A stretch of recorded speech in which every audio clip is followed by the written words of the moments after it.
The first name of a burnout and a kind of symptom of burnout really came from someone who was researching medical doctors and nurses, especially in emergency rooms. And so basically it's an exhaustion, right? So it kind of defines as a sense of exhaustion, like you cannot take a break. A lot of this kind of state can be traced back to a sense of life being out of control. Like I'm not in control. I'm not in control of my time. I'm not in control of my life. I'm not in control of my career. I'm not in control of what other people are saying. So if I tell you right now, put together 20 things that you like to do just for the joy of it, just because you're happy to do them, because you like to do them. It could be little things, right? So like I started like, okay, I like to have my cup of coffee in the morning so nobody bothers me, right? Yeah. Or it could be, I like to sit outside on the terrace and read a book. You do 3 of those every day. Oh, wow. That's not easy. Yeah. You actually put them on the calendar, right? You put them on the calendars, 3 of those every day.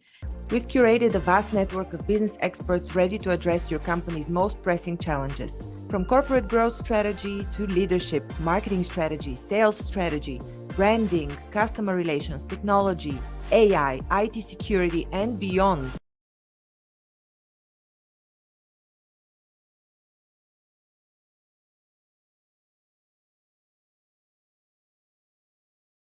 I'm speaking to beautiful Victoria Mensch all the way from Bali right now. She's a very educated woman, a very experienced woman in technology and executive leadership. She holds an MBA from UC Berkeley and also a Ph.D. in psychology. She's the owner of 2 technology companies and a mentor to people who are on the path to success. I'm speaking today to Victoria Mensch. Hi, Victoria, welcome. Hello, Zarina. Thank you very much for having me. I'm happy to be here. My pleasure. Victoria, 25 years in technology and executive roles. What is the single one thing that you have come to conclude, and it's like a recent realization maybe, or something that you realize about people in high achievement industries? Right. So what I noticed, and that's kind of why I'm coming to podcast to talk about this. What I noticed among my colleagues, and definitely that's my experience as well, is there is almost an epidemic of burnout, right? So there are all these high achieving people who brick by brick, they build their careers, right? So they have their roadmap of how to get there, what that next achievement is, what's the high achieving path is, and then you brick by brick, you build that high achieving path, and then you come on top of that path and you look around, it's like, oh, there is still something missing, whether it's relationship, whether it's lack of the sense of fulfillment, there's something missing, where you just feel exhausted. It's like you don't see the meaning anymore. So there's something like I achieved everything, yet I feel like I have nothing. So that's kind of my experience as well, and I hear that a lot from people around me, especially in high-tech industry, since my most of the time I spend in Silicon Valley, in that kind of high pace, high stress, very high pressure for innovation environment. So that's kind of my my insight and my revelation is like, oh, okay, so you check all the check boxes, you check all the check marks, you're successful by every standard the society gives you, and yet you don't feel successful. You feel that something is missing. And we know now that it's called a burnout, but it's a signal of something else. So very interesting. I've had quite a few people talk about burnout, and from what I'm hearing from you, it seems that burnout is caused by a different thing across the different groups of people or different types of employment, because some state that burnout is more like bored out when it comes to employment, right? When you're in a corporation and you're a high achiever, but you have a ceiling there, or there's nowhere to express your purpose. But when it comes to entrepreneurs, I suppose you work with a lot of tech entrepreneurs, high achievers. Is this a difference in their case, or what is their burnout caused by? Well, it's interesting because if you look at the definition of burnout, kind of academic definition of burnout, right? So this is something that came from a medical industry out of all places. So the first name of a burnout and a kind of symptom of burnout really came from someone who was researching medical doctors and nurses, especially in emergency rooms. And so basically it's an exhaustion, right? So it kind of defines as a sense of exhaustion, like you cannot take a break, no matter how much you sleep or how little you sleep, you have this sense of exhaustion. That's hence the burnout. And since that time, we kind of learned a little bit more that physiologically, it's really a stress reaction, kind of a chronic stress reaction that leads to that. And different people experience it differently. There are obviously similarities on the physiological level and on psychological level as well. So for some people, it's a sense of boredom. For some people, it's a sense of underachievement or lack of motivation. It could be a variety of different symptoms, how this condition kind of manifests itself. But there are some underlying, similarities that can help you to identify this and also kind of take steps to prevent and also sustain kind of the sense of well-being going forward. Mm-hmm. I had a guest who was a medical surgeon, and he was also in charge of the whole ward, managing other doctors and nurses. And there was a huge burnout. I mean, it's very common, I suppose, in the medical sphere. And he, through experience and applying certain tweaks, he figured out that in that case, in the ward, it was more about the lack of communication.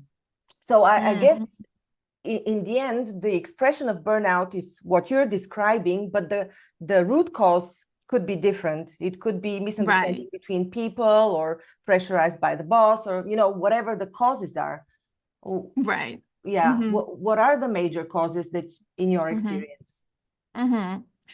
Well, when I talk about burnout, I like to talk about two different levels, right? So the first level, as I said, physiological level, and the steps that you take to prevent that are kind of stress management, stress prevention techniques.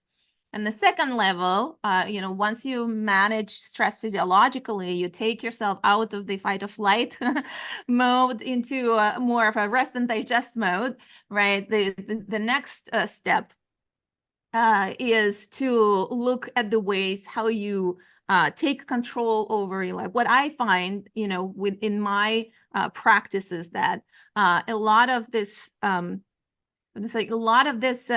of state can be traced back to a sense of life being out of control. Like I'm not in control. I'm not in control of my time.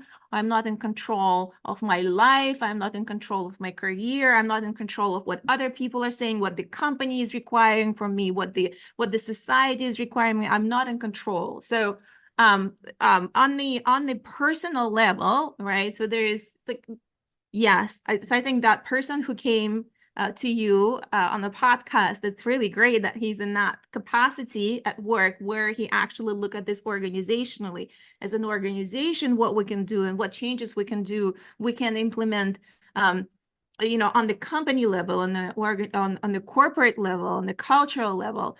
But there's also each person. Some people are not in that position, right? But each person can actually take steps and measures to take that control back one way or another, to feel in control. It doesn't mean that you need to switch a job. One of the the switching point when people find me, right, when they feel like desperate, like this is it, I cannot take one more day anymore, right? So I really need to withdraw myself from this situation, from this career. Maybe I need to, I don't know, go to some tropical island or something. I need to change something drastically. And that gives you a relief for a while, but then all other things will come back if you did not make those internal changes to learn how to take that control back. So it's kind of multi-dimensional how we want to approach that. Mm-hmm. And what do you say to people that are on the verge of changing jobs, but they're actually burned out? It's not really about taking a vacation, but they like ready to quit. Do you think this is because of the environment they're in, or is there something they could actually do to mitigate the impact? Yeah, so there's certainly environmental factors, right? So sometimes you get a bad boss, that's what it is, the boss is burned out, right? So and he or she is, placing all those unreasonable demands on you. Sometimes those are external factors. Most of the time, it's our reaction to those factors that kind of accentuates the situation, right? So once we learn how to switch our state and our reactions and our state in response to those external factors, then we're in control. So, okay, let's talk a little bit about the processes and how people can navigate the burnout first physiologically. Maybe what do you usually recommend them to do? Right. So I think it's important to understand, again, we mentioned that burnout is a stress reaction. What is stress? Stress is a survival mechanism, right? So it has a very important function, evolutionary, when we were in the situation that is threatening to our survival, then we have the stress reaction, right? So if there is a lion somewhere, in the jungle, somewhere hiding in the bush, and you see that lion, all your systems shut down except for one, right? So in that system is that you have to decide in that particular moment what to do, whether to fight or to flee from the situation, right? So that's why it's called fight or flight response. What it does actually, it really mobilizes just one system, your muscular system, right? So your nervous response and your muscular system. At that point, everything is really geared towards the survival. And evolutionary, what happens is that you decide at that moment to fight or to run. So you end that stress cycle with an action, with actually muscular response, right? So you complete that stress cycle this way, and then you continue. There's no more lion. You continue, your merry way, gathering berries or what have you, hunting for other animals.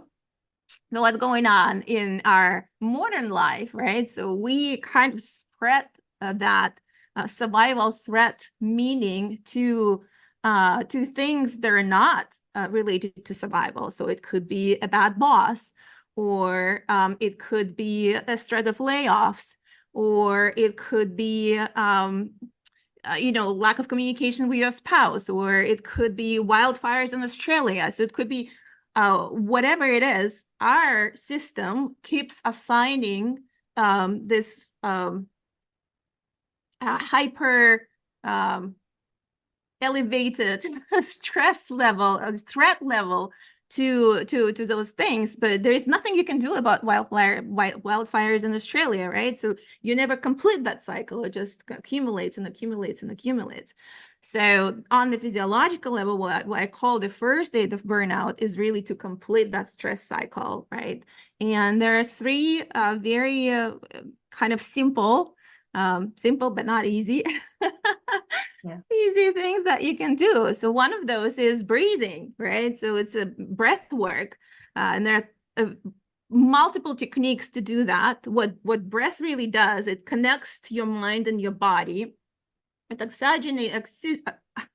oxygenates your body, and it sends the signal to your survival reaction that it's okay. You can actually, you're safe, you're secure. And it switches from that fight or flight mode to rest and digest. There's very simple breathwork techniques. There are very complex breathwork techniques. The one that I usually like to talk about is the box breathing. And that's when you inhale on the count of 4, and then you hold in the count on 4, and then you exhale on the count on 4, and you hold, right? So like the box. And that helps you. Yeah. So that's why it's called box breathing. And that's how it helps you to calm down, right? To calm down and give you a moment to breathe and contemplate on your next step, on your next reaction. And on So the exhalation, just a question on the technique, Victoria. On the exhalation, do you allow the breath to flow, or do you actually exhale normally? Because some recommend that you apply force when you breathe, like consciously, but then you let the exhalation flow. What is this technique that you're practicing? Well, I find that it's best to let it flow, but whatever works, actually. I don't think it's that important. The more important is that you focus on your breath, right? And you apply some kind of discipline to that. So it could be on the count of 6. I, for example, do it on the count of 6. You can start with 3 or 4, and then you can prolong, right? So, but it helps to calm down the subconscious system and send the signal to your body to that it's safe. It's safe. The threat has passed. So when it helps you to complete that cycle, the second one is, because as we said, the stress cycle needs to finish with action. You actually have to take action. So that's why movement helps.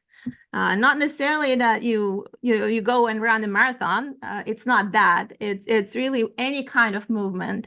It could be stretching, or it could be as simple as clenching the muscles and relaxing a few times. So that actually sends the signal to your system as well that you're secure, you're safe.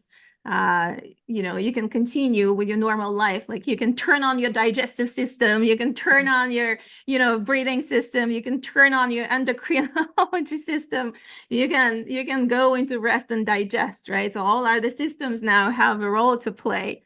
You don't need to be in that mobilized mode. And the third one, which is also, I find it, quite easy and quite effective, is meditation. And it does not need to be, an hour-long meditation or a 10-day silent retreat.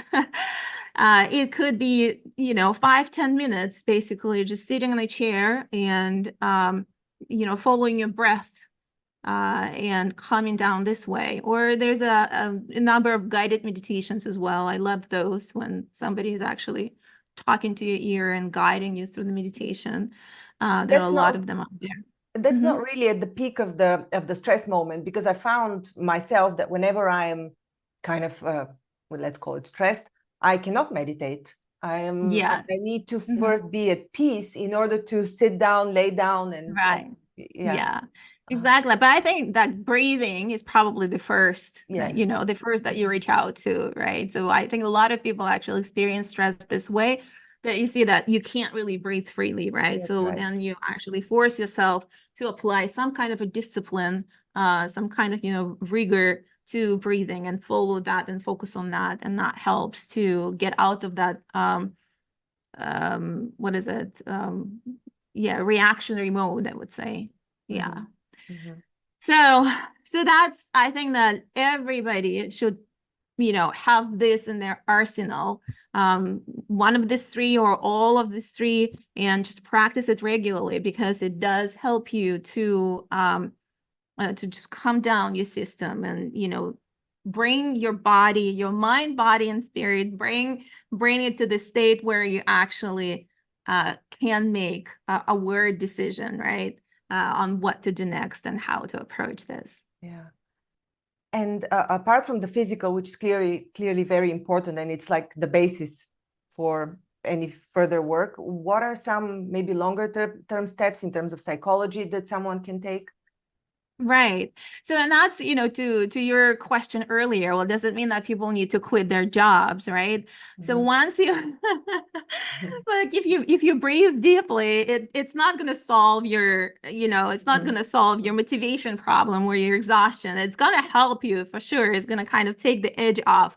But it's not going to kind of sustain the changes. So if you don't make sustainable changes and taking back that control, right? So then this stress technique is kind of like a Band-Aid, as I said, like a first aid, right? Necessary, but, not necessarily healing, let's put it this way, not sustainable changes.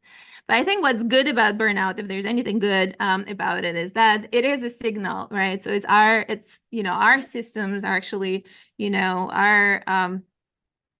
our mind is sending us a signal that something needs to change, right? And for some reason, for some people, it could be that these are external changes. I just changed my environment, right? For most of us, though, I think for 99% of us, it's really these internal changes that you make of you know, how you construct your life and kind of bringing more awareness in how you approach kind of building and creating the life that you want, that allow you to do that regardless of kind of external circumstances. So one of the things that I love to do, and for me, it was definitely the most insightful and the most useful exercise when I was going through a similar experience, is a self-care routine. So there is a lot that people talk about self-care, and you know, a lot of kind of theoretical concept about that. My approach is very practical.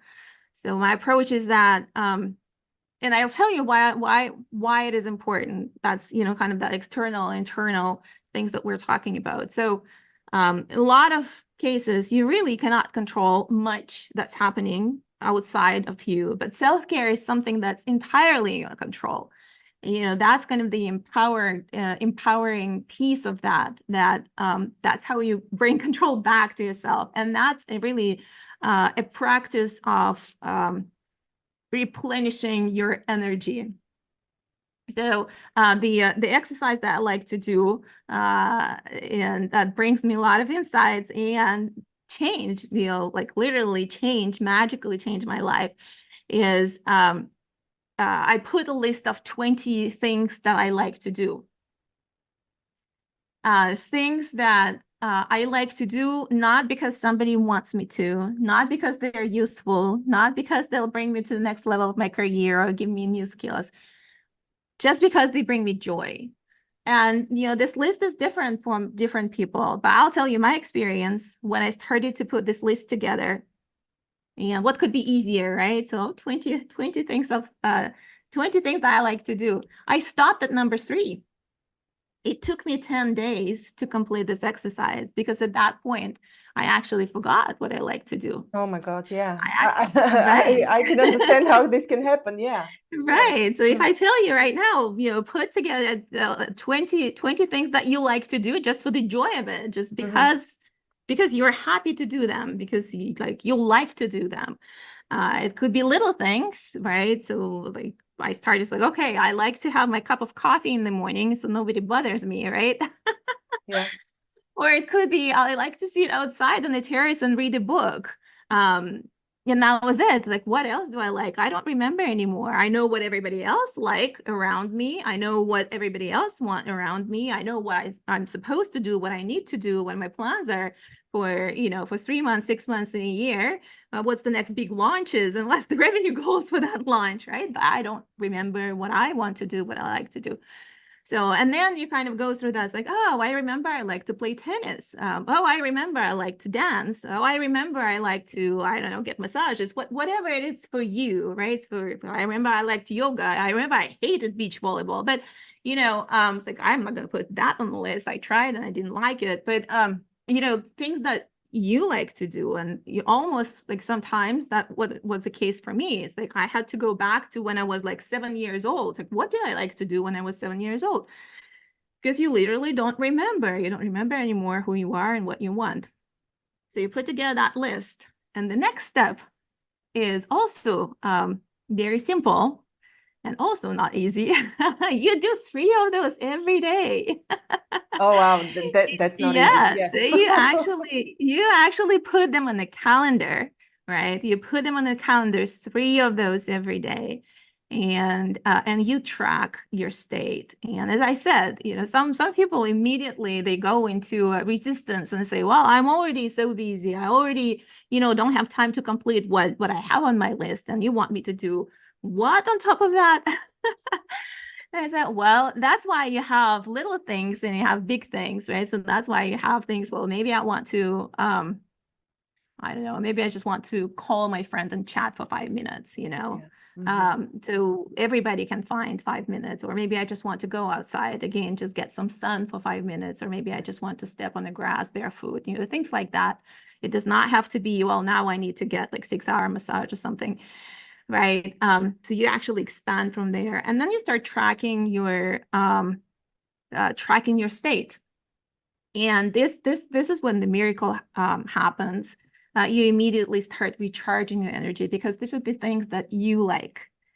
You said, so you gave yourself permission to replenish your energy, right? So that 5 minutes with a book on the terrace under the sun is going to make such huge difference. And people around you start mirroring that as well. So they see your state. More than that, what I actually noticed is that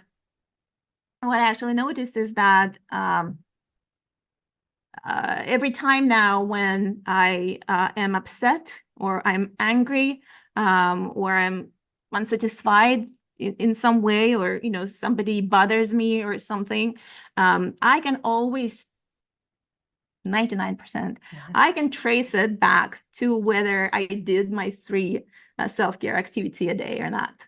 So my first question now is like, when I experience the reaction of something that I do not like, some negativity, some complaining, something like that, my first question is like, did I do my self-care today? And more often than not, the answer is no, I did not. So then you go back and you replenish your energy that way. Well, it also it reminds you, it start reminding you of who you are. You actually want to expand on that, right? So like, well, I'm doing so well. Now I actually have more energy to accomplish more things. So I can put more things from that list on my calendar, right? So now maybe I have time to find that tennis partner and play tennis again, which also gives me, energy. Or now I actually, can find a group of people to hike with. We're big on hiking in California, so I can go on the hike now, and that gives me so much energy that I actually can accomplish more, and it gives me a sense of control, because I put it on my calendar. I prioritize myself. I gave permission to do this for myself, and then everything else just falls around it. So that's a very powerful exercise that I recommend everyone to try. I really like it. I have a practice that I started doing probably at the beginning of the year, like a morning practice. And I can concur to what you're saying, that if I miss one day for whatever reason, I feel down afterwards. I need to catch up with this practice, because it's my own personal time, like my gift to my own energy. But I especially like your the detail that you put it in your calendar, because then you're committing to this practice. It's not like you have a way around it. It's the same as having a meeting with somebody, but you're having a meeting with yourself. Right, exactly. That's a very important step, especially for people with corporate careers, high achievers, right? Like, we live and die by our calendar. If it's not in calendar, it doesn't exist. So that's a very important step to put in there. And of course, you can move things around, but if you don't put it in the calendar, it's probably not going to happen. So that's kind of that's your commitment to yourself, right? So like, I'm committed to create the life I like. And that starts with the steps, right? With replenishing my energy, finding that energy, and that's how you find your joy, right? So it's, sometimes some of the questions that people ask me, it's like, well, but I love my job. It is my passion. I went to this job because of my passion. There's this myth out there that follow your passion and everything else just falls in place. But there's truth to that, but it's not the entire truth. You can burn out in a job that you love and you're passionate about, right? So you still have to take care of yourself and have that internal control, those internal controls, to actually bring yourself back to the state that helps you to continue living a passion, but at the same time, replenish your energy. So self-care is one of those tools. It's really all about the level of your energy. Everything depends on it: physical health, emotional health. Right.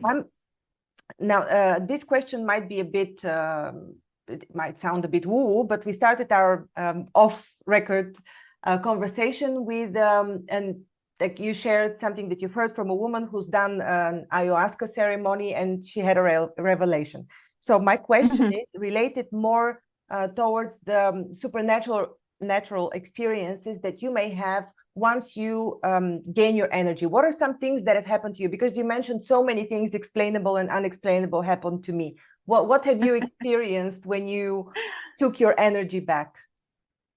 Well, I think that a lot of it is really kind of you're like I started to find out, what my passions are, right? And then kind of I started to put value on them. So at some point, I was looking kind of for a new project. What is that new project? Like I've done this, I've done this, I've done that. What is that new project that I want to put my energy into? And then I personally, for myself, I kind of realized, but you know what?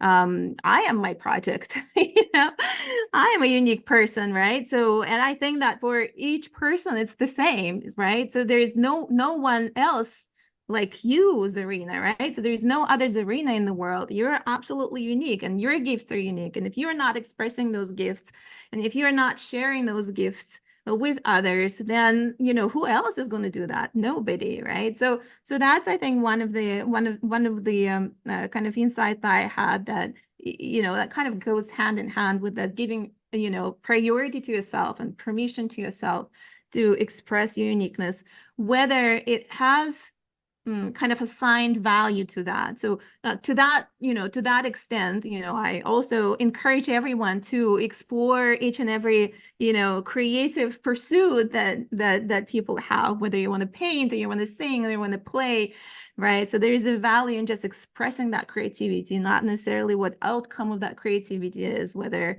that painting is the most beautiful in the world or that music is kind of super super super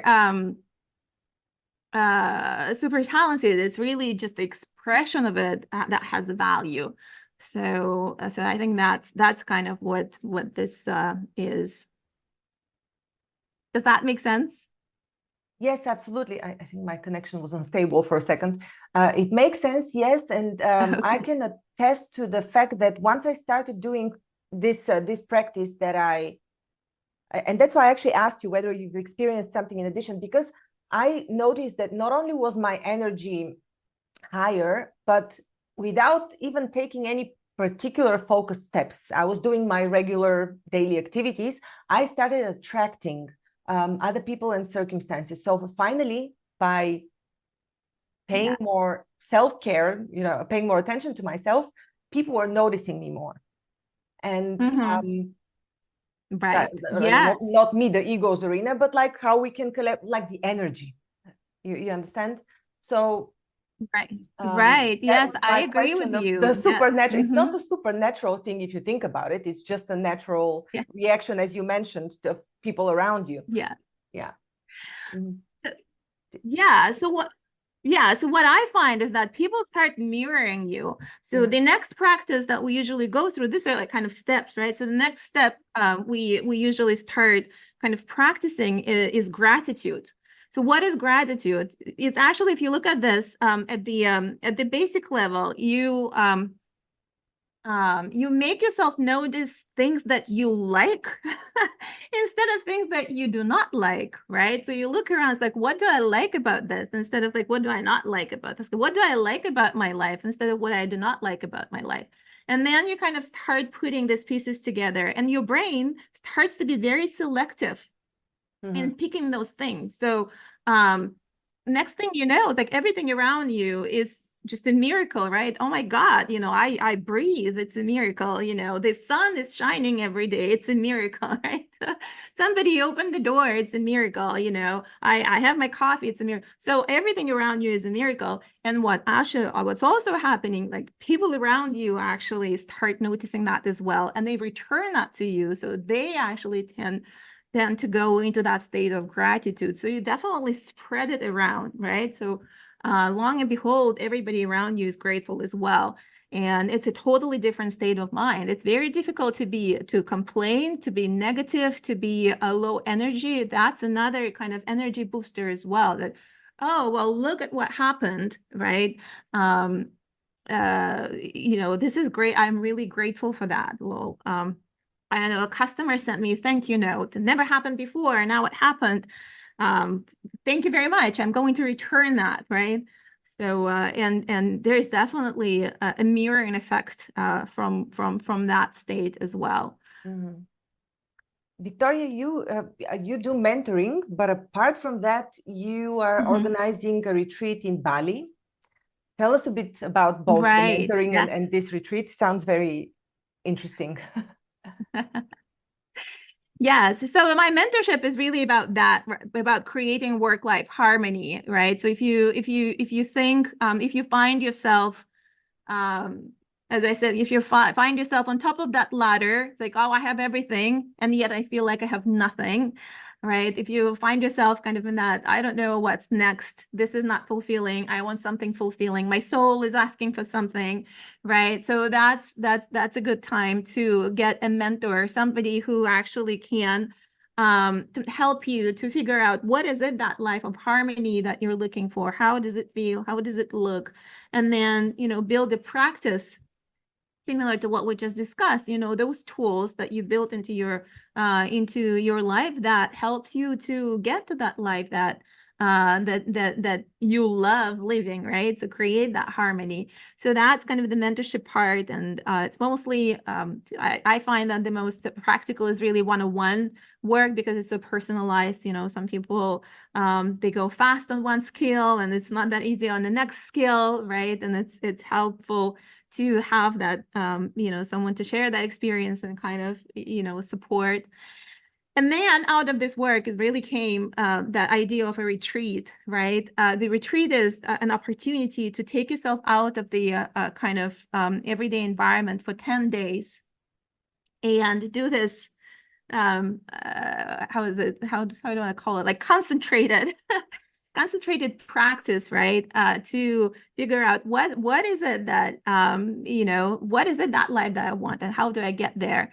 And it's we are going to do kind of practices to harmonize your mind, body, and spirit, right? So there's definitely a health component to that because, from an energy perspective, especially if you're a high achiever, you're kind of like an athlete, right? So if your body doesn't perform the way it's supposed to, you don't have that energy to actually, perform during your job. So there's some, health component to that.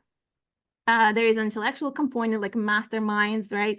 Master classes about these practices. And then there is the spiritual component. How do we practice that?